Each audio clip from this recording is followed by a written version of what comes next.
Hello, everyone. Thank you for joining. Welcome to this session on mobile engagement in 2021 and the rise of the super user. My name is Ketan, and I lead global partner marketing at CleverTap. Uh, we've got a promising discussion for you guys today. We've got a nice structure around valuable insights into mobile user adoption and engagement in the Middle East, and a great panel of industry leaders who are going to zero in on a new term that we're hearing very often called the super user.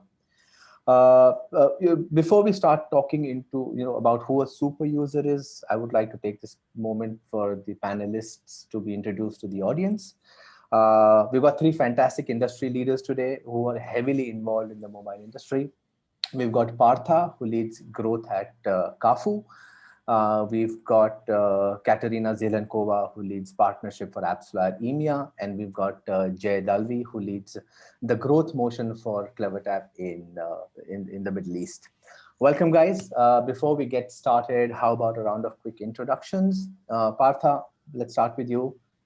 First of all, congratulations on the recent awards that Kafu won, Disruptor of the Year 2020, Gulf Company of the Year. This is phenomenal, right? Why don't you tell us what Kafu does and what's your role therein? Yeah. So Kafu is the first fuel on-demand service in the Middle East, bringing value to our cities and communities by making refueling cars more accessible.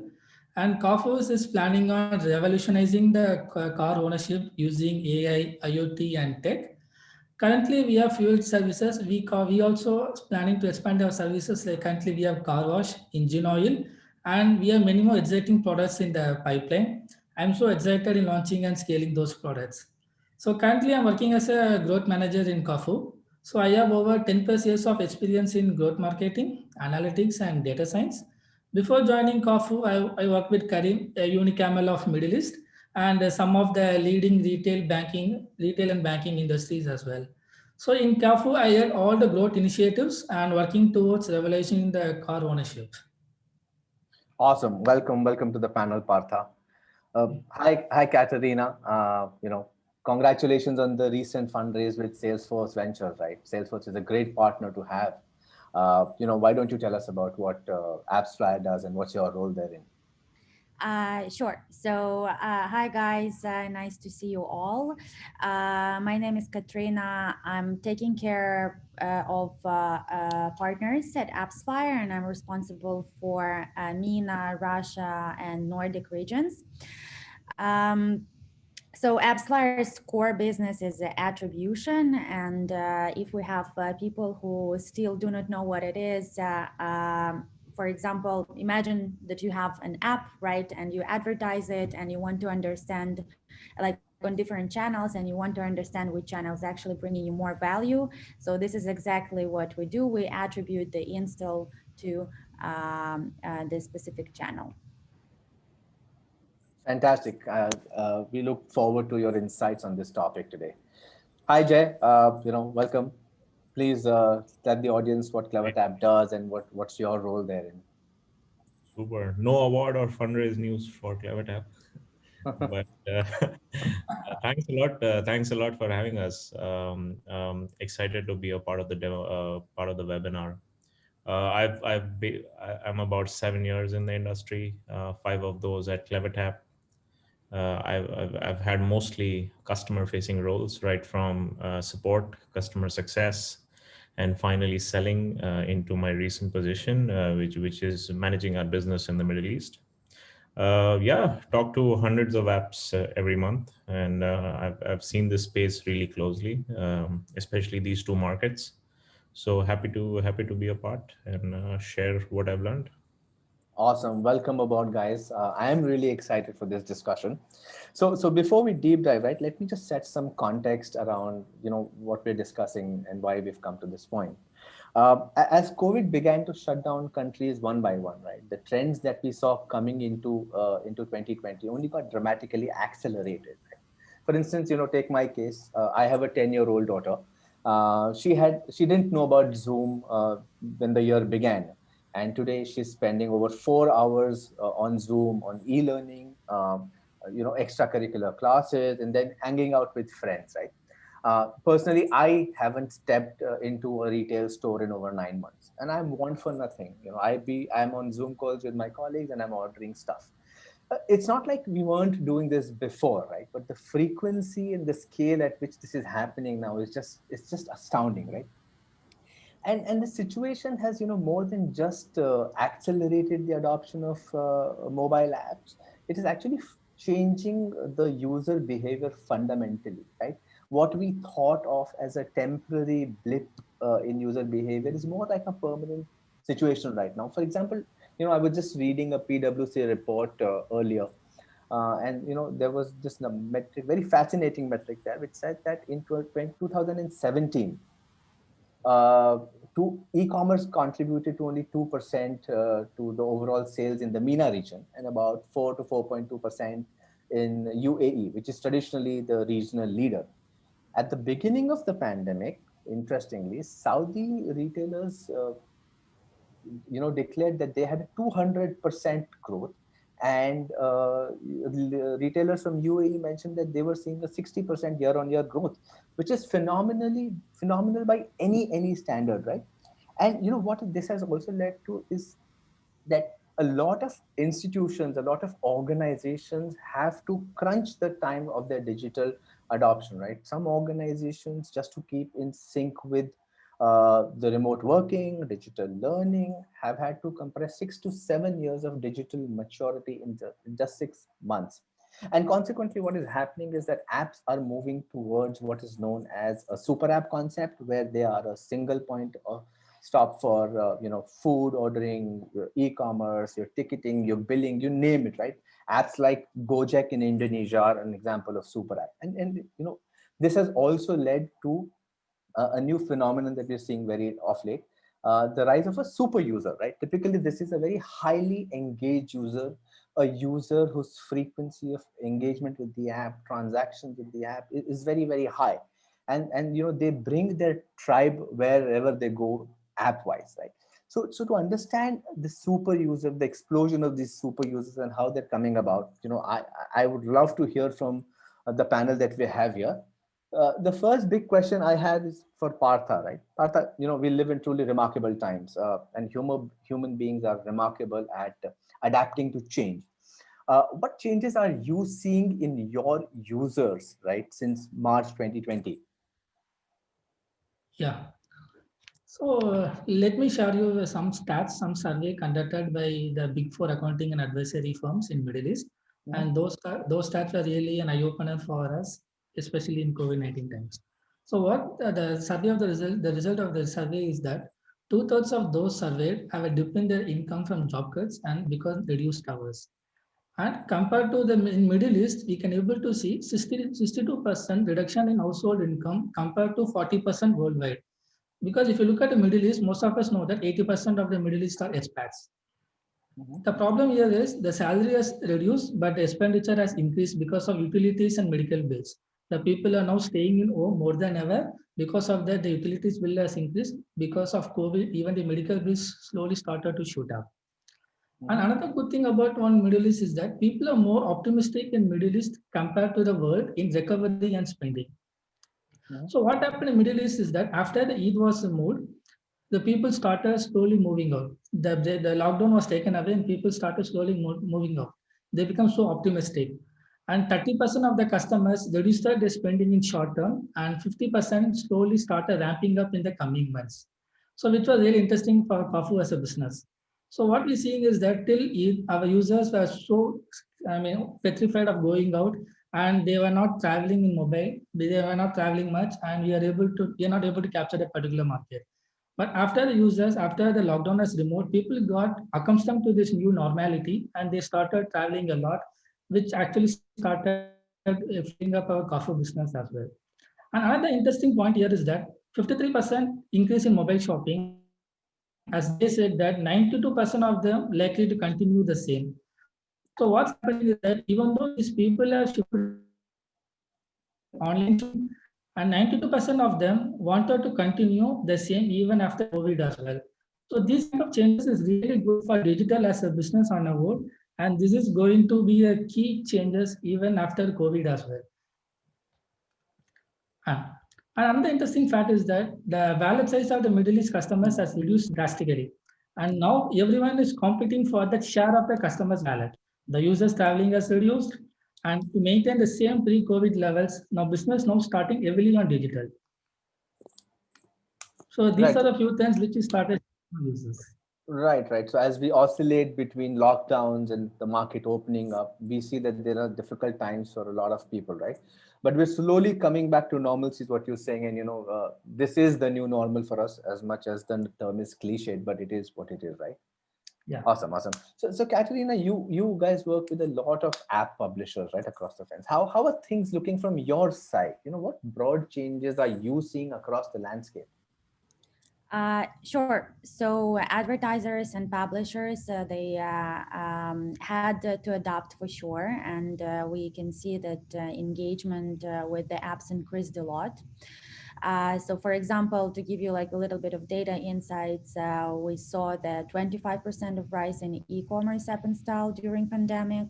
Mm-hmm. And if like for the gaming in general, it was a huge year, right? So it was the in-app revenue increased by 25%, and we saw around 45% more app installs if we compare it to 2019.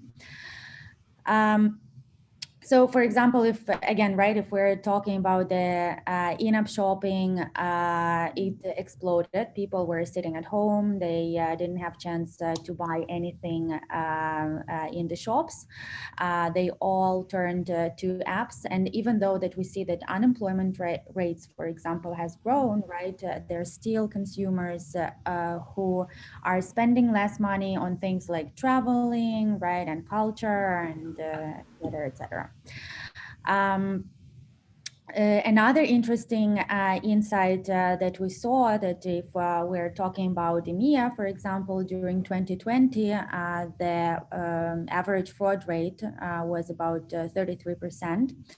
And apparently with the lockdown and COVID situation in general generated like lots of attention from the fraudster side. However, we also saw that those advertisers that had the right tools in place and they were aware of this issue, right? They managed to prevent the damage, and basically the numbers were reduced pretty fast. By the way, Middle East was one of those regions who was affected by fraud a lot.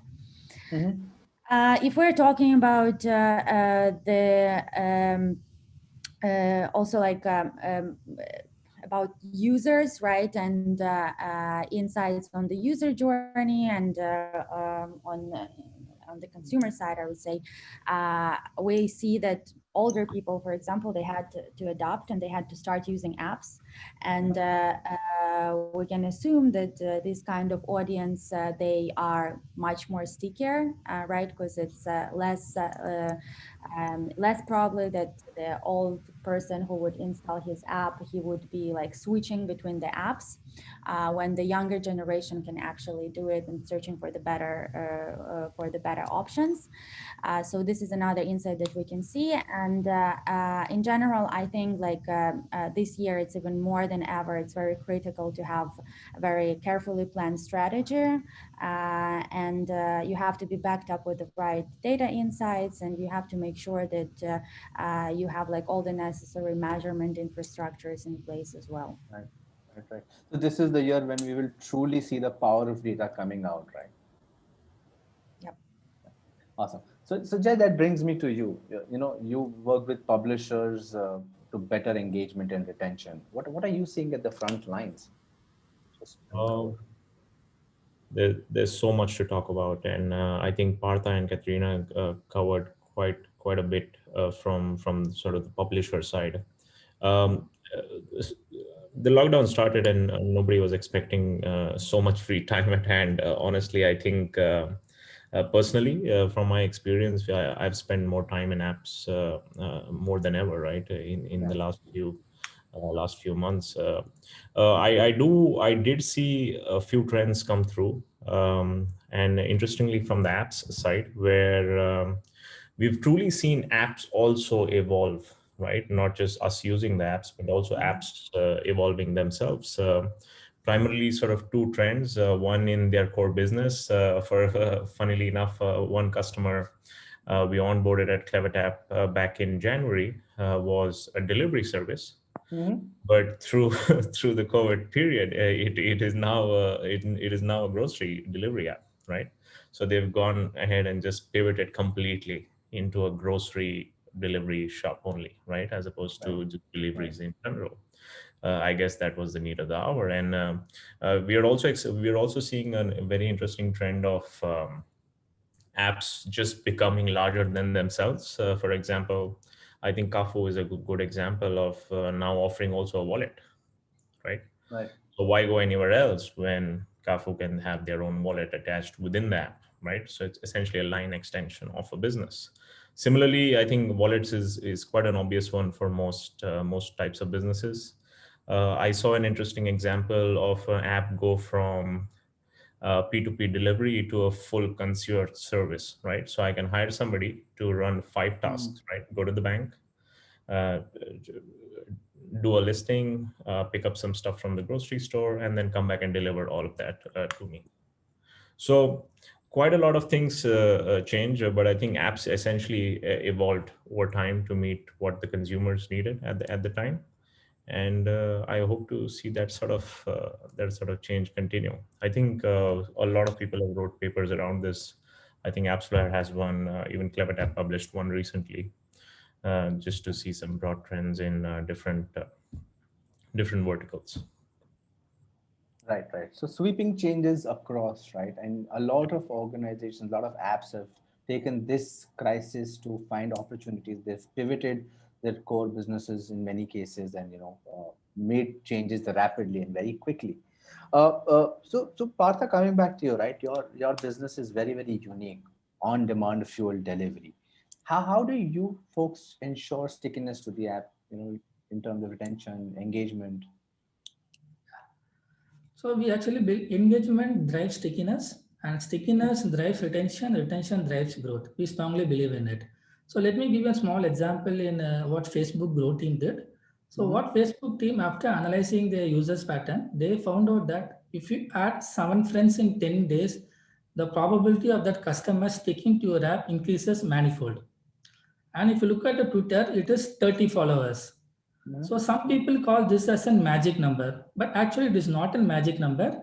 This is just number of times the user should engage with your app to find actual value in your product. So what we did in Kafo is that we started churning our data.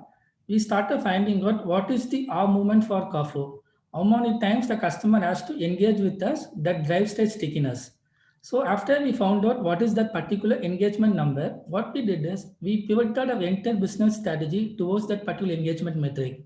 So we are making sure that all our product features or all our campaigns are pivoted towards that particular goal, that particular engagement metric. Once we do that, we actually started seeing a good results, and users started sticking with us more and more. And another problem, main problem for Kafo is that Kafo is an one novel kind of business in Middle East. It's a first on-demand fuel services in the Middle East. In fact, many people are skeptical, or they don't even know how this particular fuel on-demand service actually works. So sometimes what happens is that recently we actually removed a delivery fee, and some people started questioning in LinkedIn, Facebook that how you guys are even making money. So they have all these sort of different questions, and they want to know more about the business. So what we actually did is, in order to improve the stickiness, we started focusing on 3 core concepts. The first concept is to make sure that educating the user how the fuel delivery works. And second thing is we have to help the customers in identifying the value of the product, because it's a new product and the customer has to engage with multiple times in order to find the value of the product. And third and important thing is creating the habit around the product. So we need to make sure that customers are creating the habit around the product. So what we did is, from the install to the first order, at each and every stage of the journey, we started helping users to identify the value of the product. We start implementing the features which will create habit around the product. Say for example, after user places a reminder, we ask them to schedule a reminder for the next fuel order as well. So by doing this will create a loop. The customer will keep a reminder, you will get an added to the calendar, and it send the push notification to the customers, and again the customer will place an order. So we started creating a habit around this. We need to create multiple engagement points to their stickiness as well. So now we started introducing the car wash, and we started introducing engine oil change as well. So now what happens is that more than fuel, the customer can even now use Kafu as a car wash services as well, which means I'm again increasing the engagement point for the customers, which is going to drive the stickiness. So by introducing new products, you're going to increase the frequency of your product. That is actually going to drive the stickiness of your product. So this is how we are actually trying to capture the market by staying relevant, by staying introducing new features, by also increasing the features and increasing the frequency on how the customer is used to Kafua, and that inherently will going to drive my growth business as well. Fantastic. You said something very interesting in the beginning, right? That engagement drives stickiness, stickiness drives retention. Can you say that again? Because I think a lot of people will find value in that statement. So engagement drives stickiness, and the stickiness drives retention, and retention drives growth. Because there is a subtle difference between the stickiness and the retention. So example, let us take an example of Facebook itself. Some users will start using Facebook for a month, they churn out, they might come again after 3 or 4 months. So that is the kind of stickiness, but if you look at the retention rate, the retention rate is bad. So that is why the stickiness and retention are, there's a subtle difference. So you have to increase the stickiness in order to improve the retention rate. All right. Okay. Super interesting. Right? Nice. It'll go really well with your T-shirt, Partha. Retention. Awesome. Okay. So let's look at retention from a different perspective. And Jay, I'd like you to weigh in here, right? You have experience working with app publishers in India, in Middle East.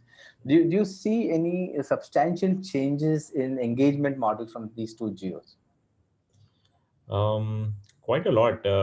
Again, if you just look at India, for example, there is a generation in India which basically has leapfrogged the whole web world completely, right? With the kind of internet penetration we have in India, they just don't know mobile. They just don't know web or the websites of the world, and they just go on straight into apps. And Middle East, contrary to popular belief, still major businesses run on the Middle East, which are predominantly website based, right? Coming from that, so I don't really, while it's significantly different how users in these geographies engage with businesses, we don't see too much change when it comes to retention. However, there are things that, I mean, retention as a strategy has evolved over time, right? So regardless of the platform, we've seen strategic changes of how retention strategies have changed. For example, it cut to 1 or 2 years ago, it was all about sending the message, right? It was all about sending an email, SMS, push notifications, stuff like that. And that's really changed from send everything to everyone as soon as something happens, or just mass blast, to a lot about now marketers are now thinking about, okay, what should I send, right? Or what time should I send? Or what's the best channel, for example, for Ketan to receive this message, right? I think analytics in general is, and sort of user segmentation to some extent is playing a big role. For example, if you know from the past that I only engage with your Kafu app within the first week of the month, that's when I get paid, that's when I fuel your car, and that's when I use it, right? There's no point engaging the customer for no reason throughout multiple cycles, right? Unless they maybe have 2 cars. Similarly, segmentation is an interesting concept where if you've known for the past 12 months, somebody has been consistently paying bills say for example, on Sunday evenings, right? There's no point interacting with the customer just because you want to send a message, right? On other days of the week, marketers are able to now understand some nuances around when to send a message and what time is important and so on. That's purely just messaging and analytics and segmentation being sort of core to any good marketing campaign, so to speak. That is obviously overall affected retentions in several ways. Um, Secondly, uh, the concept of messages itself is a little old. I mean, we've had SMS and email forever, right? It's no longer just important for you to personalize the message. It's also almost important for you to show the user what you have, right? With apps being more diverse, apps having, for example, more features or more functionality, or just apps becoming utilities, they need to be able to surface what a customer needs in the right time at the right moment, right? So it's not really about you sending the message. It's about when the customer opens your app, you need to show the right message, right? Whether I need fuel delivery, whether I need, for example, my car cleaning, or I think it was an oil change, right? Whether I need an oil change, right? The app needs to start to learn on a user's behavior and then recommend the right thing. So rather than sending a message, it's also about how the apps are able to personalize what they have and understand what a customer needs at that time. Effectively, obviously, increases retention by quite a bit. Uh, we've had we've had tons of customers move away from going beyond personalized messaging to now sort of building these experimental mindsets, where it could be something as simple as like a green button and a blue button, and they want to be able to test whether this is working better or not, right? I've had a customer test I've had a customer test 50 dirhams off or 50% off, right? And the effective, the retention rate went twice for when it says 20 to 50 dirhams off, right? And that's a little crazy. Or you would never achieve that kind of a thing with your typical marketing campaigns. Um, Lastly, I think just generally, if you look at the industry in general, there's only a finite people in the world, and the world has come to realize that retention is actually where the real growth is, right? Apps offering you more things, right? It's very important for a business. Cafu doesn't make money first time you transact with them, right? Cafu makes money when the 10th time you transact with them, right? Or the 15th time you transact with them. And it's similar for most businesses, right? A brand doesn't make money when, say, for example, you buy a ticket first time. They've paid acquisition cost, they've paid to acquire you on the platform, et cetera, et cetera. So it's really important for you to make sure you retain them over a period of time, and not just retain, also convert. So yeah, the users just have a lot of options. You want to make sure you invest in data being one of the biggest. You want to make sure you invest in your data strategy, Right. which essentially is then squeezing out more from existing customers versus going and acquiring new customers, which is a hell lot expensive. Right. And we keep hearing this, right?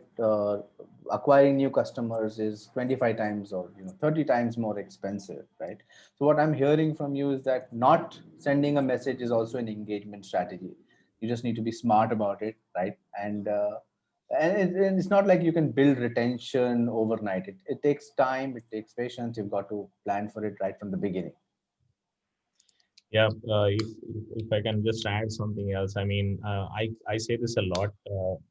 Again, not specifically to CleverTap, we just happen to sort of know an example. There's a champion set of customers who are best, right? Who are doing more transaction, more frequently, higher value. And when I try to tell somebody to not send them a message, I almost have the customers freaking out. I was like, what's wrong? I mean, you don't need to bother them because they're really coming back and transacting. What else do you need? Oh, fantastic. And that brings me to the hot topic that has predominated the year, right? IDFA. So Katrina, how does IDFA play into this whole scheme of things now? We have a very new normal. Yeah, so I think like when we're talking about upcoming changes with the iOS 14 situation, we have to, like, all of us, we have to understand that nothing's going to be the same, and industry will change dramatically. And when we have to embrace some sort of like startup way of thinking, be ready to innovate, create, adapt, and if we will do so, hopefully we'll manage to go through it, and we will actually find a lot of additional opportunities in it. We all know, right, that mobile advertising measurement relies on iOS 14 especially, right, relies a lot on IDFAs. When there will be a partial loss of IDFAs, for sure it will become very challenging for marketers to measure the efficiency of their ads, to retarget users, right, and monetize their own work. So in a way, advertisers they will act like blind, basically, right? They might it might actually lead to the really bad user experience, because you can serve wrong ads to wrong audiences, right? And as a result, you'll get few installs. Especially for those advertisers who rely on third-party data the most, like gaming, right? I think they will be the most impacted. However, again, as I said, right, I think if we are like, if we and advertisers are actually open to adjust fast, and they're starting to prepare right now already, and we are, by the way, working with lots of ad networks and advertisers already to make sure that they will be prepared once it's going to be out. I think that everything will be fine for them. And of course, again, in this case, I think understanding your audiences and making sure that the measurement is as accurate as possible, that would be very important at some point. Right, right. Okay. So what I hear is two things that will happen, right? There will be this small period of transition where a lot of this measurement will need to be recalibrated. Benchmarks will become a little different, and the, the advertisers need to be much more accurate now, right? Yeah, exactly. So that's what we are like. That's basically, we are coming up with our own solution, right? We are offering probabilistic modeling to advertisers, and at the same time, we do have a solution with SK Ad Networks. This is something that Apple is offering. So we will make sure that advertisers will have as many options to view their data, right, and make accurate decisions based on it. All right, good to know. And rolling back to you, Partha, right? We're at the cusp of moving into 2021, or we're almost there. What are some of the initiatives you're taking, keeping these changes in mind, right? From an acquisition perspective, growth perspective, retention perspective. Yeah. So the retention is core for any business. In Kafu, we strongly believe that retention is the powerhouse for any businesses. The retention is going to be key for activation and also for reactivation as well. So in fact, in Kafu, the North Star metric is both retention as well as monthly active users. I'll give a small example of retention improves the activation rate as well. The more the happier customers, the more they refer, and more you get more number of new customers with lesser cost per first order as well. So the activation rate considerably goes down if you're having lots and lots of happy users. So in Kafu, we actually changed our referral program recently because we had a very good retention rate. We are able to bring down our CPFO cost per first order cost, by almost 40 to 50%. So the retention is indirectly fueling your activation as well. And second thing is, in Kafu, we strongly believe in loops and not funnel. When I say funnel, the people thinks as an activation, and they think as an acquisition, activation, retention, revenue, and referral. So they actually see these 5 as a funnel instead of a loop. So what most people thinks that if I put more and more money on top of my funnel, I'll get more and more out of my revenue as well. But in most of the case, it is not. Let me give you a small example. Say, for example, if you look at most of the companies, I can see activation as a separate team, acquisition as a separate team, retention as a separate team. Now, what will happen is the activation team will say that my activation rate from install to first order has improved by 25%. But if you look at the stickiness or retention of those users, it might go down by 30%. That's one of the reasons why you should always go by funnel. You should always go by loop-based model. When I say loop-based model, what happens here is you are not looking as a strategic silos, but in fact, you're looking all five in a combined view. Let me give you an example. Let us take a digital ad. You are spending X money on particular campaign. And then what will happen is that out of those campaigns, some of the new users start paying, they'll use your services. And those new users will be retained and they'll give you some money. And those guys will again refer, and then you reinvest the same money on the same campaign. So that is why the loop comes into play. The funnel has become an old model, but now more and more companies are moving towards this loop-based model. And second thing, as Jay mentioned correctly, experimentation is core for any business. Not sending a message is also a strategy. Sending too many messages is also bad for a strategy as well. So what happened in Kafka is that we actually do a lot of experimentations. We find out what is an optimum number of messages we need to send to a customer. What time of the day we should send. What content. As Jay mentioned, 50% off is 50 AD off. Those two matters a lot. So in fact, we actually strategize our communication somewhere like 20 AD off was 20% off, and we're able to see a drastic improvement in conversion rate using CleverTap. So those are good experimentation, and we keep doing experimentation each and every week. At any point of a period, you will see 3 to 4 experiments running in parallel in Kafka, so that we learn, we fail, and we succeed. So those are the core principles of Kafka. Now coming back to what are the features and what kind of product features we are going to implement in 2021. As you already know, Kafka has already implemented wallet. So the wallet is going to be the starting for our loyalty program, which is going to be a bigger program, which we are going to envision in future. Because currently Kafka don't have a loyalty program, and many of our customers, in order to improve retention rate, we want to bring back a loyalty program again. So by launching an e-wallet services, that will be pay wave for a loyalty program. And second thing is that you are going to have a seamless experience once you start integrating other apps, so that you can also become a super app as well. So that is one of the product which we have launched very recently. And second thing which we are envisioning is like connected cars. When I say connected cars, each and every car has a dashboard. What we are planning to do is we want to integrate our Kafka software in the dashboard of a car, so that automatically when the car is going to run out of the fuel, it intelligently places an order with the Kafka, and we go and fill it there. In this way, the customers don't have to worry much. The retention rate also keeps improving because there's not much nudge from the customer to place an order. Everything is automated. And this is going to be one of the key projects for Kafka, which we are investing a lot.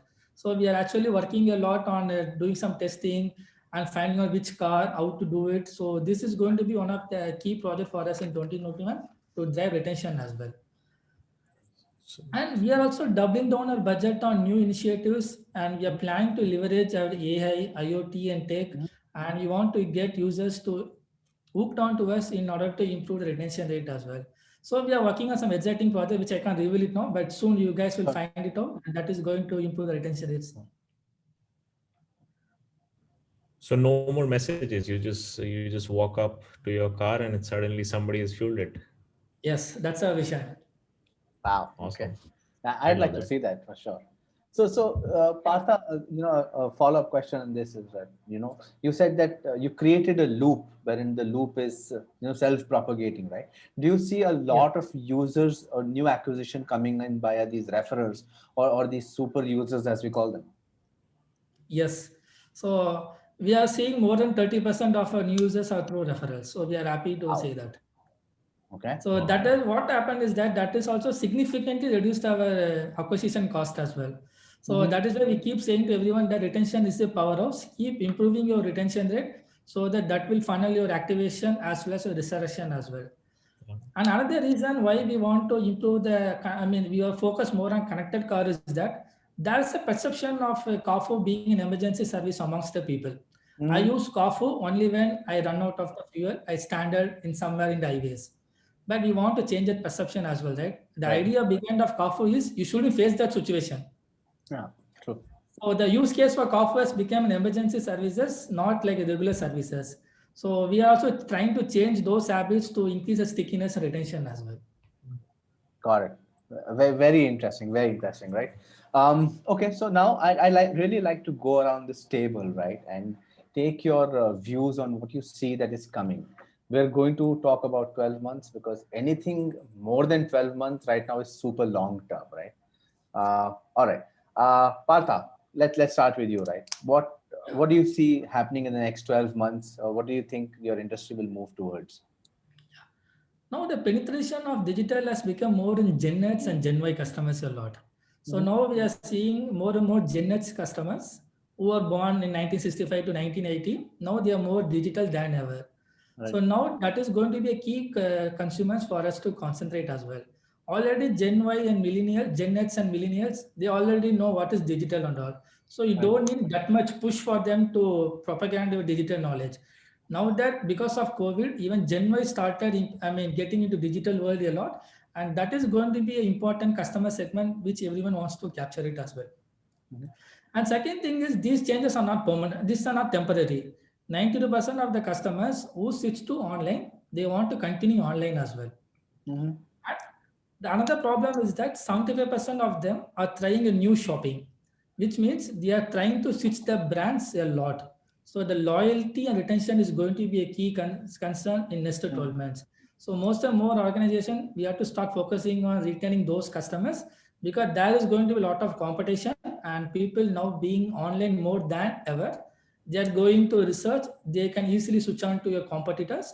And now you need to have some strategy to hook on to those customers as well. Right. And the last and final thing is revenge consumption. So now what is going to happen is that after this COVID has moved out, many and many people are going to become more and more mobile. And that is going to be a boom for business like staycation and Kafu.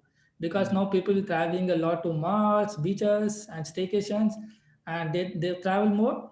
The OPU is going to increase us and that's going to funnel the business like Kafu and all. So these are the few things which you are going to see in next 12 months. Interesting, very interesting. And Katrina, from your side of the fence, right? What do you see? Where does this whole space? Where is it headed?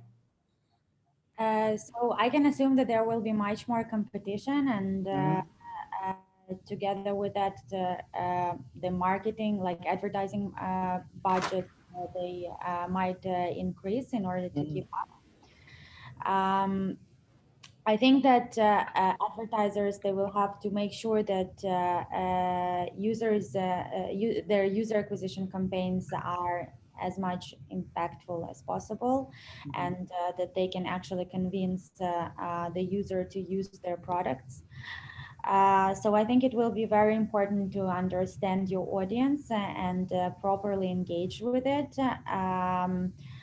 I think it's already started a bit, right? Like more and more we can see advertisers talking about incrementality and the importance of incrementality. So I'm pretty sure that in 2021, incrementality will become like a buzzword, and it's definitely something that everyone should look into, because this is where you can get insights whether your campaigns are working properly, right? Whether you're not wasting your budgets, and whether you're not annoying users with unnecessary ads and instead actually, like, it can also influence your revenue eventually, and it can be reflected in the negative incremental lead. Right. Right. No, so that's very interesting, right? Can you talk a little bit more about incrementality and what that entails? Sure. So basically, incrementality is a tool, right, and a way to understand whether you can whether users that came to you with non-organic could actually come to your app through their organic flow. So instead of wasting, like, for example, I'm Googling, let's say I'm putting in Google Facebook, right? So most likely if I'm searching Facebook, I will see the ad for Facebook, right? And once I'll click on it, I'll go through the ad. It will be like a non-organic engagement, right? However, if I'm searching searching already for Facebook, then probably I do know like why I'm searching for that, right? And I don't necessarily get into the app, and I can be driven like as an organic user instead. So basically, incrementality is helping you to understand it. You can do it like now with our help. We actually invested a lot into this tool. You can run incremental tests at AppsFlyer, so you can actually have a test group, and you can see like there will be a group of users that will be served the ad and the group of users that won't be served the ad, and then you can actually compare and analyze on whether there was an incremental lift or not, or the lift was negative, for example. So those users who were actually served the ad, they could have come organically, or vice versa. The users were too much annoyed with your ad, right? And they didn't want to engage with it, and actually the loyalty of the users dropped. Right. So today, when you look for something and you search for it, right? Even if you know what you're searching for, you usually get served an ad for that product. So incrementality will kind of help advertisers take care of that, because I already know what I'm looking for. Why should I click on that ad and get you to spend that money? Exactly, that will help you to save your budgets basically, and and let's say put them into something that is like more important, or like into different strategies. Yeah, so it helps you. It depends. Like there are very different ways on how you can use these insights. And it depends. It really depends on what are the goals of the advertiser. But yeah, you can see like tons of interesting insights coming out of it. Right. So this has direct impact on the return on ad spend, right? Yeah. Awesome. All right. Okay. Jay, what do you see coming up from this industry, right? Um, No, I actually just have sort of one thought. I mean, I was discussing it with one of my colleagues the other day, and one sharp sort of difference we've seen over the course of just the COVID months is subscriptions, right? A lot of what happened with most brands which had anything to do about a consumer going outside or moving around has lost revenue, right? Revenue in terms of purely transactions, right? So, take travel, for example, right? They only make money when you travel with them, right? Carrefour only makes money when you have a fuel, you fuel up your car, right? And so on and so forth. Um, Unpredictable time with COVID, loss of revenue directly affected by this. And the way to solve that, at least most brands are now offering sort of bundling all this functionality into a nice little subscription, which will charge you a little amount every month instead of a big amount once.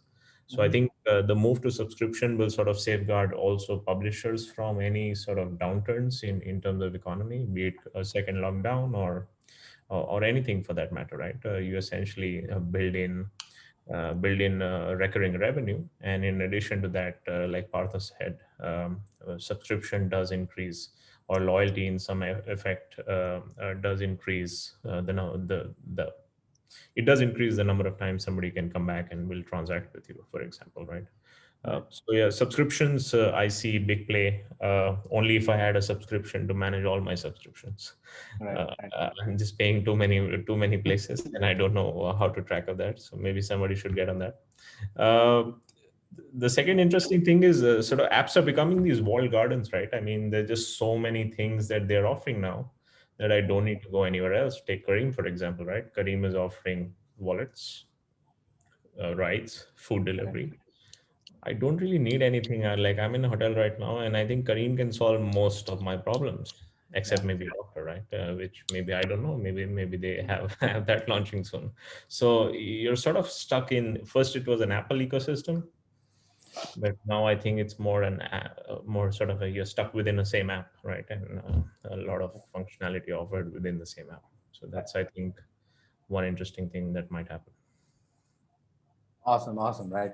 So we've got a bunch of questions, but just before we dive into those questions, if I were to ask you to round up your 2021 in just top 2 points, what I'm hearing is take care of money, careful spending on ads, you be careful of revenge consumption. That's going to happen. Subscription is going to come up. So quick round. I mean, what are the top 2 things that you think will stick around? Partha, let's start with you. Yeah. So the cost of digital has come down drastically by 40%. So now that your budget has decreased, now it is good to spend wisely on your acquiring a new customers. Start focusing on retention more, because retention is going to be a key. And if you guys have a proper referral program, even the retention can also bring more number of new users at very less price as well. So these 2 things is a key focus for us. I need to focus on more. Right. Katrina? So as I said, I think incrementality will be very big, and of course, I think that advertisers like they should carefully work on their strategies and make sure that they are using as much data insights possible, and relying on those as well while actually like Yeah. creating. Right, Uh, right. Jay? Yeah, I think the key takeaway is with acquisition becoming expensive, and I think retention is sort of the core thing you need to focus on. I think one thing brands should do now going in is really have idea about what your first party data strategy is, right? How are Right. you going to collect information about your customers? How are you going to store it? How are you Mm-hmm. going to use it eventually? And what are you going to make of that, right? And how are Right. you going to scale it? There's quite a lot of platforms out there, and I think that's one key focus that brands need to invest in going forwards. Essentially, understanding their own data a little better. Awesome, awesome. This was amazing, guys. I'm just going to move into question and answers now. The questions don't really specify who they want an answer for, so feel free to add. The first question, and I think any one of you will be very well positioned to answer this. The question is, we'd like to have some insights on B2B e-commerce apps. Um, I can go. I think credit offering on B2B is really tight. I think businesses selling to businesses typically are very, I mean, these are small margin businesses in most cases. Uh, Again, there's not too much specified in the question, but I think credit plays a big role with B2B transactions, and the ability to easily offer micro or some short-term credit is gonna sort of revive at least the industry for short term. um, yeah, I guess. All right. Okay. Katrina, Partha, anything to add to that? Yeah, so in recent times, there are few companies in Dubai like Tabby, what they means buy now, pay later. So now those guys are actually integrating with B2B customers, so that might also, as what Jay said, credit. So you know you're buying now, you're paying later. So even those kind of companies, those kind of things are coming now into place as well. Maybe those are some few companies which I'm seeing this of late in MENA as well. Okay. Okay. The other question is, I think it's addressed more for you, Katrina. Do you see any specific changes in publishers or acquisition behavior across verticals? And they don't specify whether this is during the pandemic or before that or in the future, but feel free to answer the way you see fit. Well, we don't really see much, like if we're talking across verticals, I think that acquisition would be like something that gaming is investing a lot right now. Yeah. That would be probably my insight from here. But again, we don't see any like dramatic differences in between the verticals. Right. Right.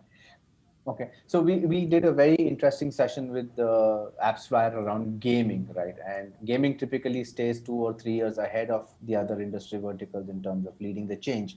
So Abhijit, you might want to check that conversation out. It's on the CleverTap website. Uh, this is a question around bringing back re-engaging users in stickiness. So maybe Partha, you're best positioned for this. The question is, then there are 2 parts. What actions to take to retain active users that move to competition based on lower price?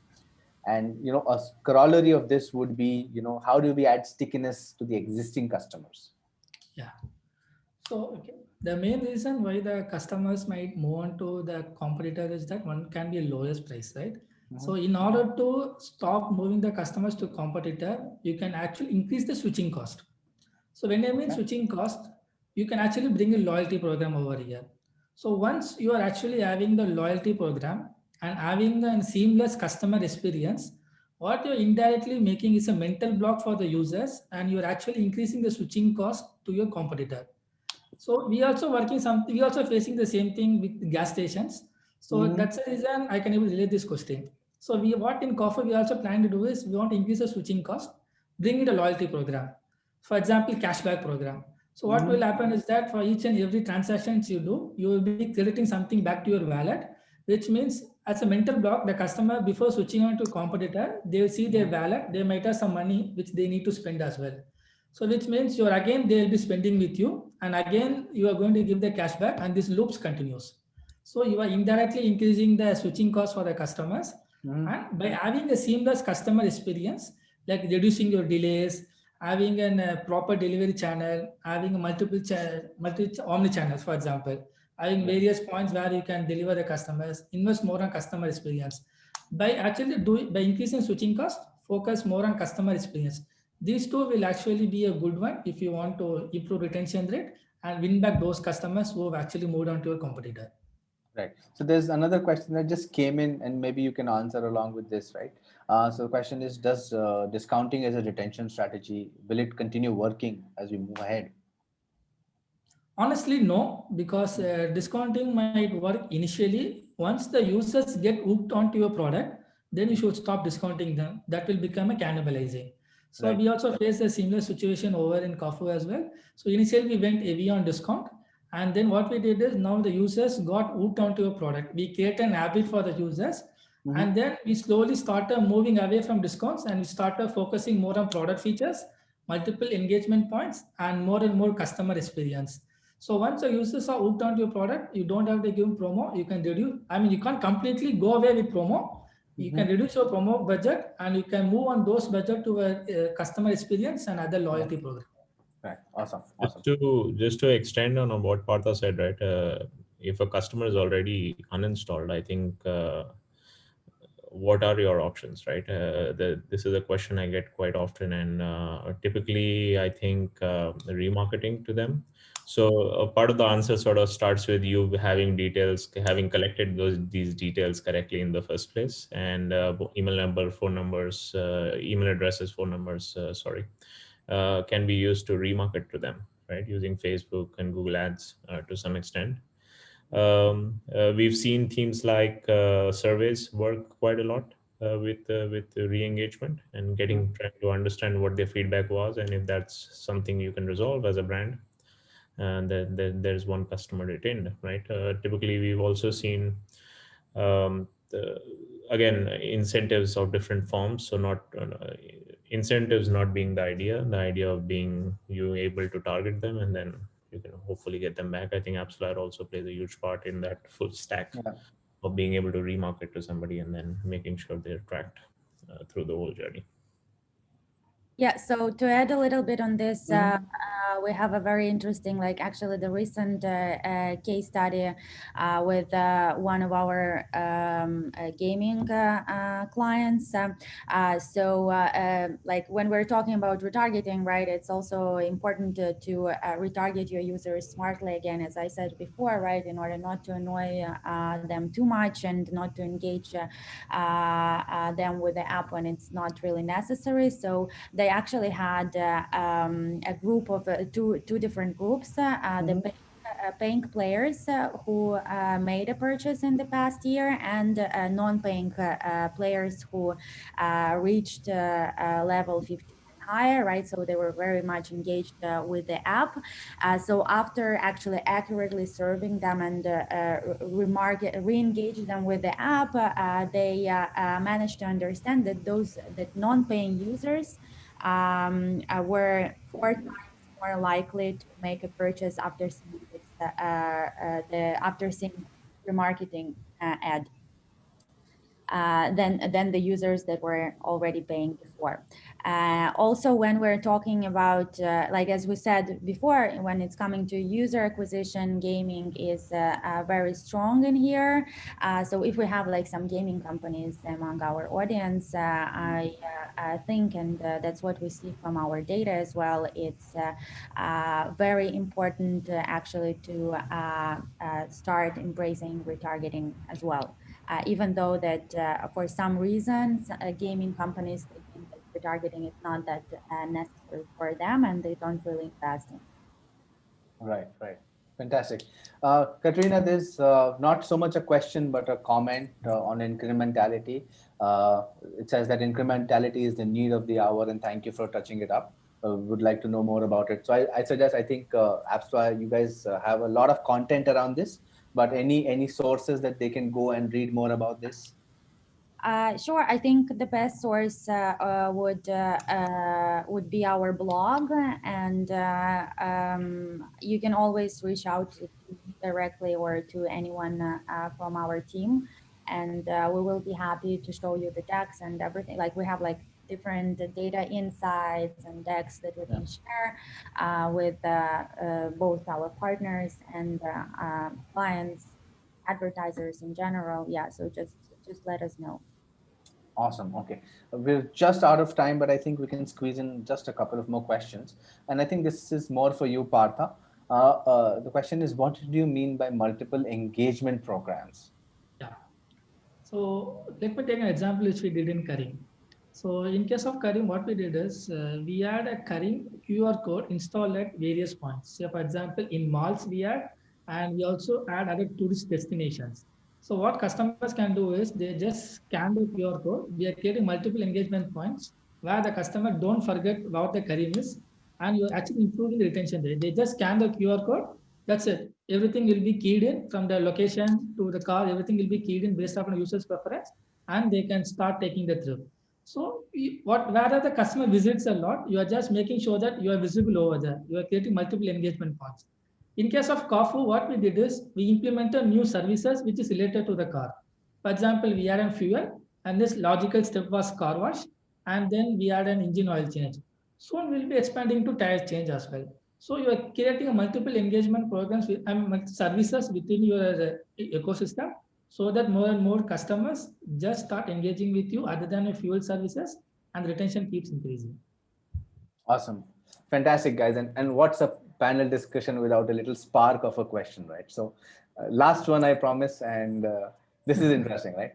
With huge funding or sources of funds, apps overspend on marketing and development. Would like to hear the panel's topic on this. Who wants to go first?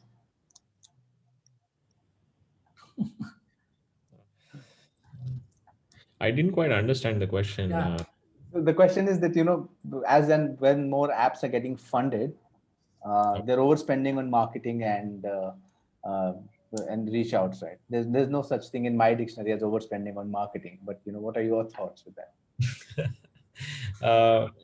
I mean, it's sad sometimes to see. I mean, personal experience completely unrelated to CleverTap, but I've once had some industry colleague tell me that this month we're going to focus on acquisition, and next month we're going to focus on retention, which made me chuckle quite a bit. It goes hand in hand, guys. That's my personal opinion. Since they asked for opinions, I think it goes hand in hand. It's stupid to spend money upfront, especially millions of dollars with the kind of money it takes to acquire users, and not think about retention. And it's absolutely not an afterthought. In fact, I think you should think about retaining before you start the tap for acquisition. Right. Awesome, guys. I think we're just over time. Thank you so much. This was fun. Thank you for taking out time and speaking with us. And thank you everybody for joining. We will send a recording of this out. I will also find that AppsFlyer link and share it with all of you. That will be fantastic. And give yourselves a round of applause. It's been fantastic. Thank you for joining, and see you guys soon. Thank you. All right. Bye-bye. Bye. Thanks.